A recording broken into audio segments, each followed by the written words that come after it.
నమస్తే welcome to hello doctor. మీరు సంతానలేమితో బాధపడుతున్నారా? అసలు సంతానలేమి అంటే ఏంటి, అందులో రకాలేంటి, ఎటువంటి చికిత్సా విధానాలను అవలంబిస్తూ ఉన్నారు, ఎంతమంది ఈ డిసీజ్తో బాధపడుతున్నారనే విషయాలు తెలియజేయడానికి మనతో పట్టున్నారు 49 సంతాన సాఫల్యత మరియు పరిశోధన కేంద్రం నుంచి డాక్టర్ జ్యోతి గారు. మరి డాక్టర్ గారిని అడిగి మరిన్ని విషయాలు తెలుసుకుందాం. నమస్తే డాక్టర్. నమస్తే అండి. సో అన్ని రోగాలతో పాటుగానే ఇన్ఫెర్టిలిటీని కూడా తక్కువ చేసి చూడలేం, ఎందుకంటే చాలా మంది సఫర్ అవుతున్నారు. పెళ్ళైన చాలా ఏళ్ళ వరకు కూడా అవ్వట్లేదు అని చాలా రకాల రీజన్స్ కూడా ఉండుండొచ్చు.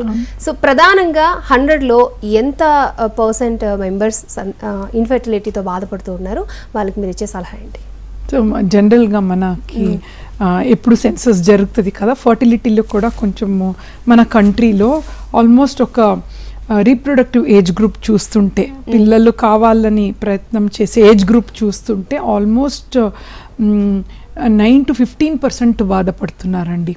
సో లాస్ట్ రీసెంట్గా ఒక 10 days బ్యాక్ ఒక కాన్ఫరెన్స్లో నేను ఒక ప్రజెంటేషన్ ఉండింది. So lot of data search చేస్తుంటే మీరు గమనిస్తే ఇప్పుడు ఫర్టిలిటీ అనేది ముందు సమస్యనే కాదు, అది ఒక సెక్ట్ ఆఫ్ ఇదే ప్రాబ్లమే లేకుండే. బట్ ఇప్పుడు మీరు చూస్తుంటే ఒక్కొక్క ఇంట్లో కూడా ఒక పర్సన్ ఉంటున్నారు. మీ ఎవ్రీబడి ఇఫ్ యూ థింక్ వాళ్ళ ఫ్రెండ్ సర్కిల్ కానీ ఒక ఫ్యామిలీలో ఒక్క person they are suffering. So ఒక 10 couples ఉన్నారనుకోండి, either 2 of them will be having this issue. So ఆ కామన్గా మనము చూస్తున్నాం ఈ మధ్యలో. ఓకే. సో చాలామందికి మనం మెన్స్ట్రువల్ సర్కిల్లో చాలా రకాల ప్రాబ్లమ్స్ ఫేస్ చేస్తూ ఉంటాం. దాంట్లో మెయిన్ రీజన్ చాలామందికి కనిపించేది వైట్ డిశ్చార్జ్. దాంట్లో తేడా చాలామందికి తెలియదు, అసలు అది ఎందుకు వస్తుందో తెలియదు, అది అలా వస్తూనే ఉంటుందిలే లైట్ తీసుకునే వాళ్ళు కూడా చాలామంది ఉన్నారు. సో ఇలాంటి వాళ్ళలో ఇన్ఫెర్టిలిటీకి సంబంధించి ఎటువంటి ఇష్యూస్ వచ్చే అవకాశం ఉంది? So basically white discharge. So చాలా వరకు నార్మల్గా ఒక లేడీ వచ్చి ఇదే క్వశ్చన్ అడిగినప్పుడు యాజ్ ప్రాబ్లం ఉంది అనేటప్పుడు యాజ్ అ డాక్టర్ మేము ఏమి గమనిస్తామంటే, వైట్ డిశ్చార్జ్ అనేది we call it as white discharge per vaginum అని, అంటే వెజైనా నుంచి వచ్చే డిశ్చార్జ్. సో దాంట్లో main first as a doctor మేము కేటగరైజ్ చేసుకునేది 2 things. ఒకటి ఫిజియాలజికల్, ఒకటి పెథాలజికల్. ఫిజియాలజికల్ వైట్ డిశ్చార్జ్ అనేది నార్మల్గా ఎవ్రీ లేడీ నెలసరీ టైంలో అవుతుంది. సో ఇది ప్రాబ్లం ఉండదు. సో ఫిజియాలజికల్గా వైట్ డిశ్చార్జ్ అయ్యేది నార్మల్ నెలసరీలో యూజువలీ పీరియడ్స్ ముందు కొందరికి వైట్ డిశ్చార్జ్ లెక్క కనిపిస్తుంది అనమాట. So that is normal. And then periods అయిన తర్వాత మిడ్ సైకిల్, అంటే ఒక మిడ్ సైకిల్ అయిన తర్వాత కొంచెం వైట్ డిశ్చార్జ్ ఏర్పడతాయి అన్నట్టు. బికాజ్ ఆ టైంలో ఓవ్యులేషన్ టైంలో సెక్రీషన్ అనేది బాడీలో గ్లాండ్స్ పోర్స్ అన్ని కొంచెం ఓపెన్గా ఉంటుంది లూబ్రికేషన్ కోసం. సో అది కొంచెం వైట్ డిశ్చార్జ్గా ఏర్పడతాయి. So that is also physiological. So ఇలా కొంచెము వైట్ డిశ్చార్జ్ అనేది కామన్ అనమాట. బట్ యాజ్ అ డాక్టర్ మేము పేషెంట్ని అడుగుతామే ఏ టైంలో వస్తుంది అన్నట్టు. సో ఇవన్నీ చెప్తే దట్ ఈస్ నార్మల్. కొన్ని సిచ్యుయేషన్లో ప్యాథాలజికల్గా ఉంటుంది. ఎలా అంటే వైట్ డిశ్చార్జ్ అనేది డైలీ అవ్వటము ఎక్కువగా, అండ్ దెన్ దాంట్లో కూడా కొంచెం చేంజింగ్ కలర్. నార్మల్గా మ్యూకాయిడ్ డిశ్చార్జ్ ఉంటే ఓకే, కొందరికి కర్డీ వైట్ డిశ్చార్జ్ అంటే ఒక పీసెస్ లెక్క ఉంటుంది వైట్ కలర్గా. సో యూజువలీ ఈ ప్రాబ్లం అనేది ఫంగల్ ఇన్ఫెక్షన్స్లో ఏర్పడుతుంది అన్నట్టు. సో అది పెథలాజికల్ చూసుకోవటం ఇంపార్టెంట్. సెకండ్, ఇంకొక కండిషన్ కొంచెం గ్రీనిష్ కానీ స్మెల్ కూడా కొంచెం ఓడర్ చేంజ్ అవుతే ఇది కొంచెం ప్రైవేట్ పార్ట్లో హిచ్చింగ్ కూడా ఉండొచ్చు. ఇవన్నీ we consider as pathological discharge. మీకు జస్ట్ ఫర్టిలిటీకి ఎలా దారి తీస్తుంది అనేటప్పుడు ఐ జస్ట్ ఎక్స్ప్లెయిన్. ఇది లేడీస్ గర్భాశయం, ఇది గర్భాశయం ద్వారం అనమాట, సర్విక్స్, ఇది వెజైనా. సో యూజువలీ ప్రాబ్లం అనేది ఈ గర్భాశయం ద్వారంలో ఇన్ఫెక్షన్ అయ్యి వైట్ డిశ్చార్జ్గా ఏర్పడతాయి అన్నమాట. సో డాక్టర్ ఏం చేస్తారు, ఫస్ట్ ఒకసారి ఎగ్జామినేషన్ చేసి ఇక్కడ ఏదైనా ప్రాబ్లం ఉందా చూసుకోవటం జరుగుతుంది. సింపుల్ ప్రాబ్లమ్స్ ఇక్కడ ఉన్నప్పుడే, ద్వారం బయట ఉంటే ట్రీట్మెంట్ ఇచ్చేస్తే మళ్ళీ అది వానిష్ అయిపోతుంది, nothing to worry at all. So ఎక్కువ నెగ్లెక్ట్ చేస్తే ఏమవుతుందంటే ఈ సర్విక్స్కి హ్యాండిల్ చేయలేదు, బ్యాక్టీరియాస్ కానీ ఇది ఫంగల్ ఇన్ఫెక్షన్ ఇక్కడ చాలా రోజు ఉండిపోతే నెగ్లెక్ట్ చేస్తే ఇంకా ఇట్ అసెండ్స్ అప్, పైకి వెళ్తుంది అనమాట. అది పైకి వెళ్తే ఇది బేబీ కూర్చున్న ప్లేస్, ఎండోమెట్రియం అని చెప్తాం, బేబీస్ బెడ్. 9 months వరకు బేబీ ఇక్కడ పెరుగుతుంది. సో అలాగే వదిలేస్తే ఈ బ్యాక్టీరియా ఫంగస్ అనేది ఈ మొత్తం లైనింగ్ని ఇట్ స్టార్ట్స్ ఈటింగ్, అంటే నార్మల్ టర్మ్స్లో ఈటింగ్ అంటున్నా, ఇట్ స్ప్రెడ్స్ అన్నట్టు. సో స్ప్రెడ్ అవుతే ఎండోమెట్రైటిస్ అని ఒక దారి తీస్తుంది అన్నట్టు. ఇక్కడ వరకే ద్వారంలోనే ఉంటే వెజైనల్ ఇన్ఫెక్షన్ ఇక్కడ ఉంటే ఫస్ట్ లైన్, తర్వాత సర్వైకల్ సర్వీసైటిస్ అంటాం. అది కూడా మనం గమనించలేకుండా నెగ్లెక్ట్ చేస్తే ఎండోమెట్రైటిస్ అవుతే కొంచెం ప్రాబ్లమ్ స్టార్ట్ అవుతుంది. ఇంకా నెగ్లెక్ట్ చేస్తే ట్యూబ్స్కి వెళ్తాయి అన్నమాట, ట్యూబ్స్ బ్లాక్ అయ్యే ఛాన్సెస్ ఉంటాయి. సో ఇలా వైట్ డిశ్చార్జ్ కూడా చాలా సింపుల్ ట్రీట్మెంట్, తొందరగా చూసుకోవటం, చూసి ఇన్ఫెక్షన్ని అక్కడ ఆ ద్వారం బయటే క్లియర్ చేస్తే యూజువలీ ఇన్ఫర్టిలిటీకి దారి కాదు. సో వదిలేస్తే ఇట్ క్యాన్ బికమ్ PID అంటాం, పెల్విక్ ఇన్ఫ్లమేటరీ డిజార్డర్ అన్నట్టు. ఓకే, అంటే నార్మల్గా వైట్ డిశ్చార్జ్ అనేది డైలీ కూడా చాలా మందికి అవుతూ ఉంటుంది కదా, సో దాన్ని నార్మల్గా లైట్ తీసుకోవచ్చు అంటారా? అంటే మీరు చెప్పింది అదే నార్మల్గా కూడా కొంచెము ఫ్లో ఉంటుంది, ఎందుకంటే బికాజ్ ఎగ్జాంపుల్ సమ్మర్ టైంలో ఒక్కొక్కసారి డిశ్చార్జ్ కామన్గా ఉంటుంది, but hitching and different smell లేదంటే నథింగ్ టు వరీ అనమాట, nothing to worry. Okay, so అలాగే మనం ఇప్పుడంతా AI ప్రపంచంలో ఉన్నాం, ప్రతిదానికి ఏఐని తీసుకుంటున్నారు, ఎందుకంటే కొన్ని గంటల్లో అవ్వాల్సిన పనులు నిమిషాల్లోనే చేసి పెడుతుంది కాబట్టి ఏ టెక్నాలజీ. సో మీరు దీంట్లో ఏమైనా ఇన్ఫర్టిలిటీకి సంబంధించి టెక్నాలజీని ఏమైనా యూస్ చేస్తున్నారా? ఎలా ఉండిపోతుంది ఇన్ ఫ్యూచర్లో? So of course artificial intelligence అనేది it's coming in a big in medical ఇండస్ట్రీలో కూడా చాలా reforms and so many changes చూస్తున్నాం. Initially I was not very supportive of it because human touch అనేది వెరీ ఇంపార్టెంట్, ఎస్పెషలీ మెడికల్ ఫీల్డ్లో.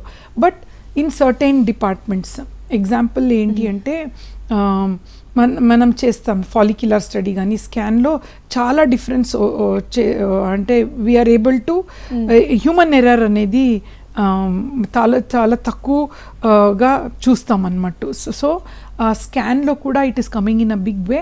And ఫర్టిలిటీలో very important is IVFలో ఏమవుతుందంటే మేము IVF చేసిన తర్వాత సపోజ్ రీసెంట్గా ఒక పేషెంట్కి 8 babies వచ్చింది, అది ఎగ్ పికప్ తర్వాత స్పర్మ్ వేసిన తర్వాత బ్లాస్టోసిస్ట్ అని ఉంటుంది.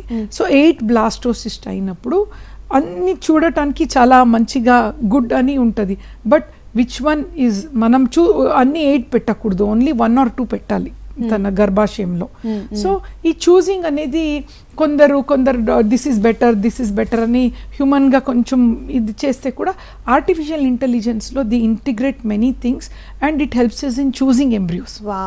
ఇట్ సేస్ ఈ ఎంబ్రియోస్ పెడితే ఈ సక్సెస్ రేట్ బెటర్ ఉంటుంది.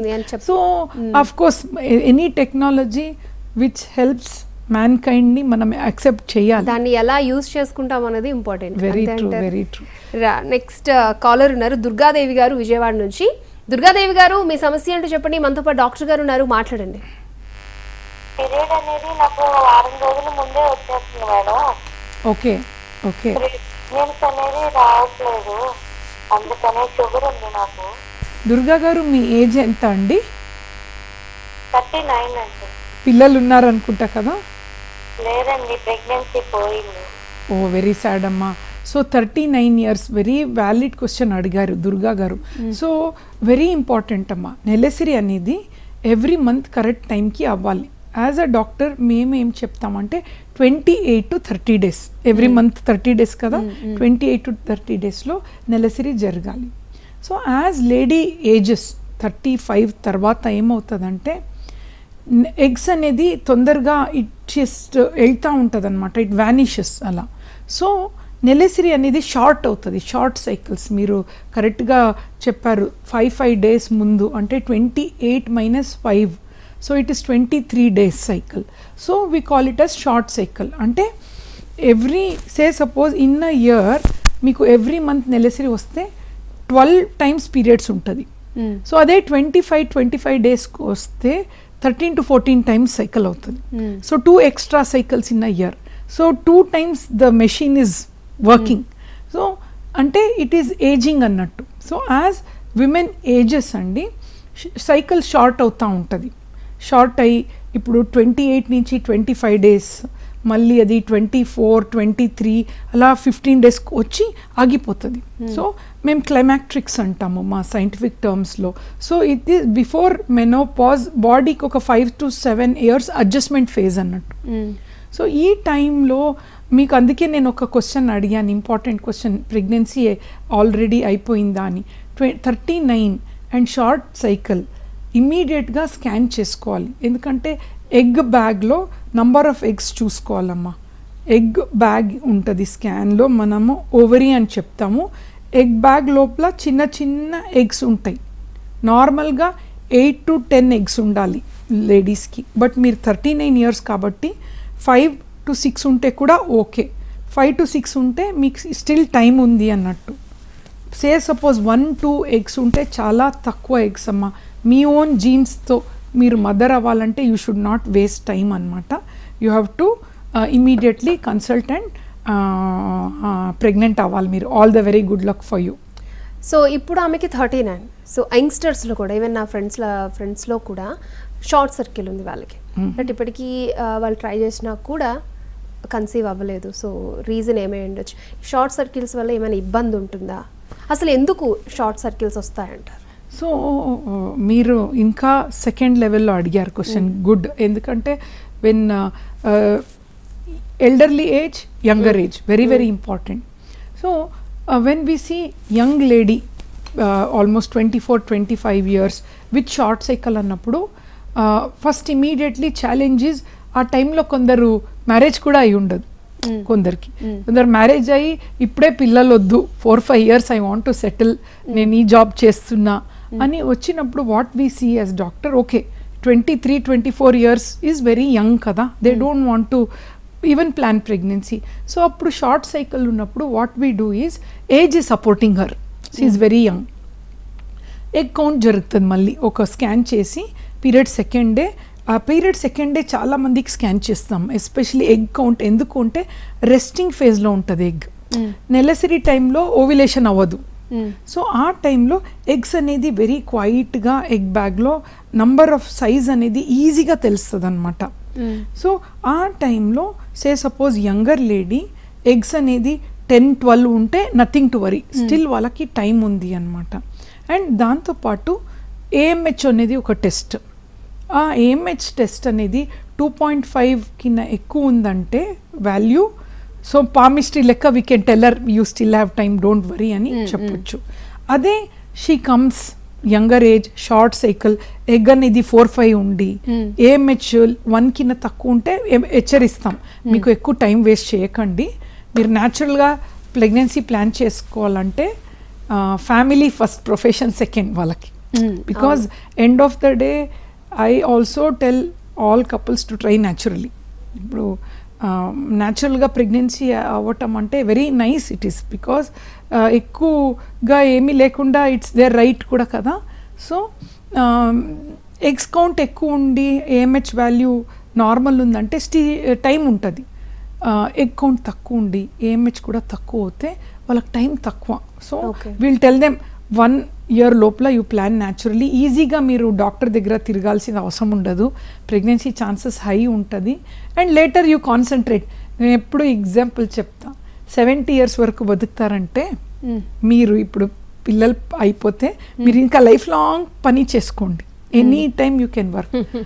అదే ఫర్టిలిటీ విండో క్లోజ్ అవుతే మీరు ఎంత అచీవ్ చేస్తే కూడా లైఫ్లో దీని మీద you have to really suffer అన్నట్టు.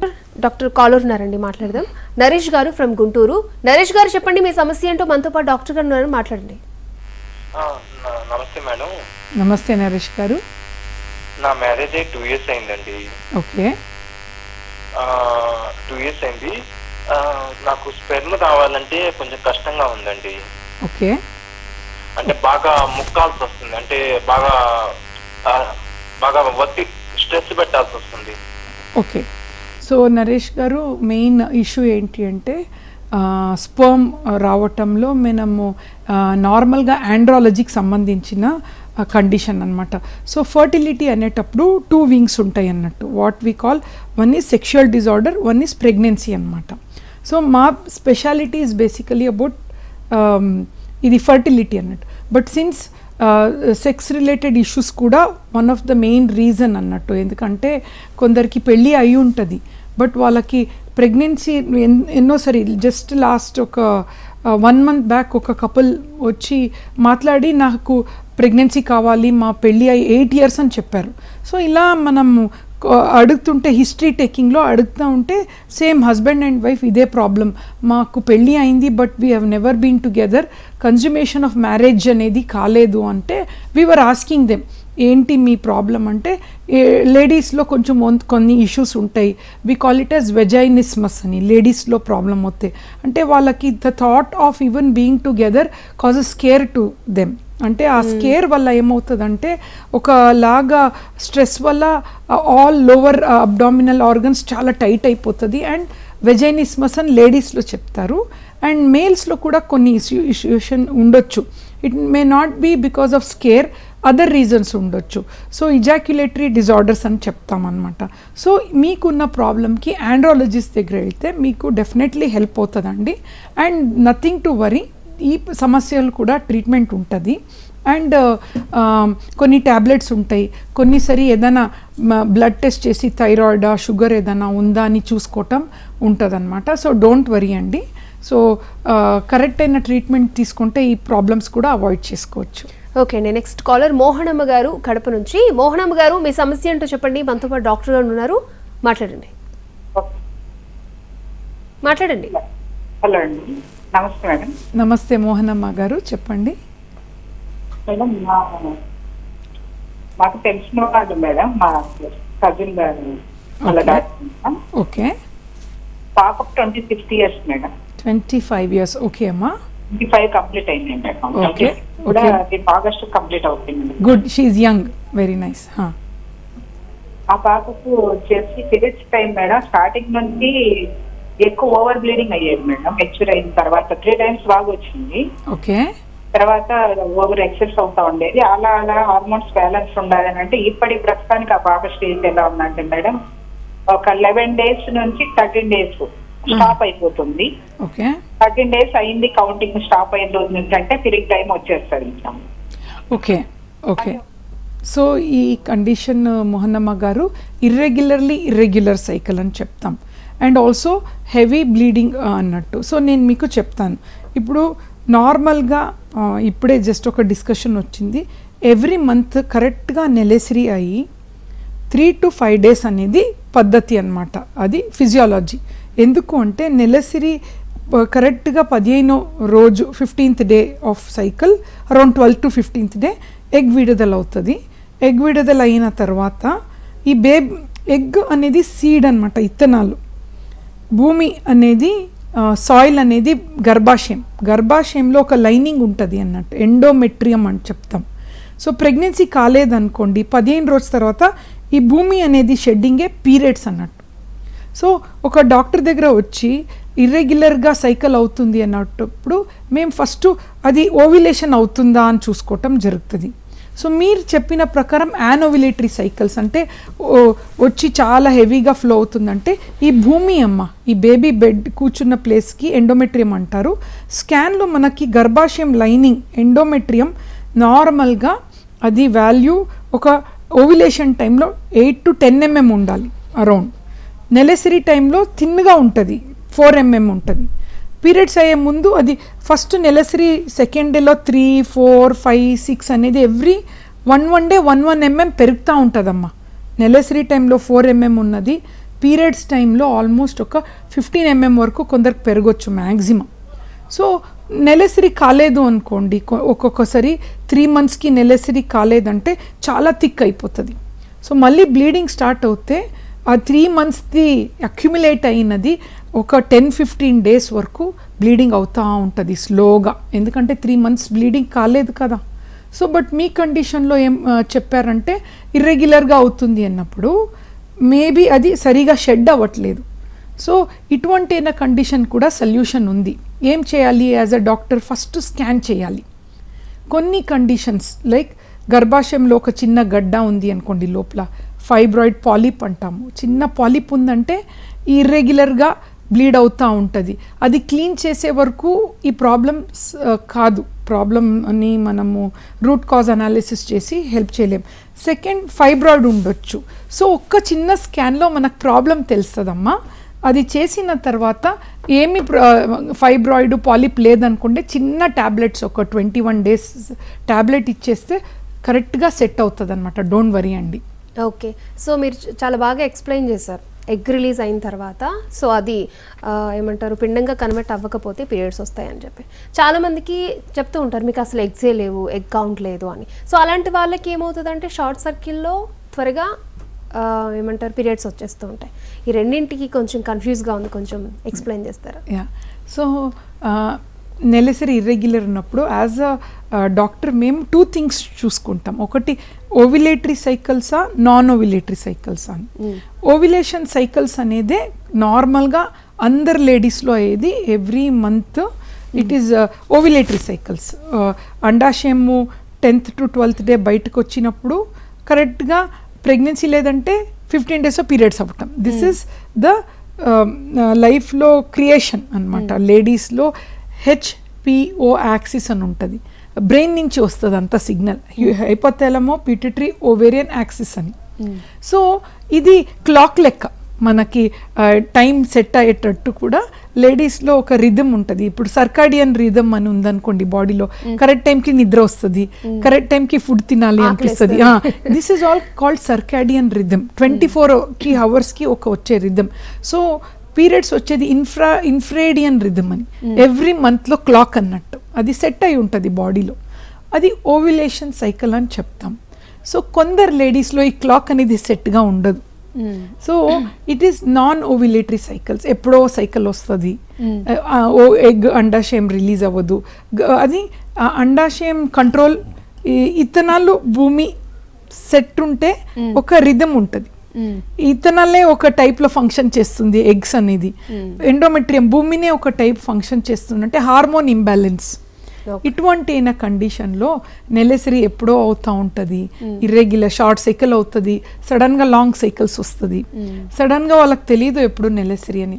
సో ఈ యాజ్ అ డాక్టర్ మనకి క్లియర్గా స్కాన్ చేసి చిన్న టెస్ట్ థైరాయిడ్, ప్రొలాక్టిన్ హార్మోన్ ఇట్లా చేంజెస్ ఉంటే కూడా ఈ రిథమ్ని డిస్టర్బ్ అవుతుంది అనమాట. Okay, thank you so much Jyothi గారు. ఇన్ఫర్టిలిటీ గురించి చాలా విషయాలు చెప్పారు. అలాగే చాలా మంది కాలర్స్కి చక్కటి సలహాలు సూచనలు అందించినందుకు thank you. Thank you. Right, చూసారు కదా, ఇది ఈనాటి మన హలో డాక్టర్.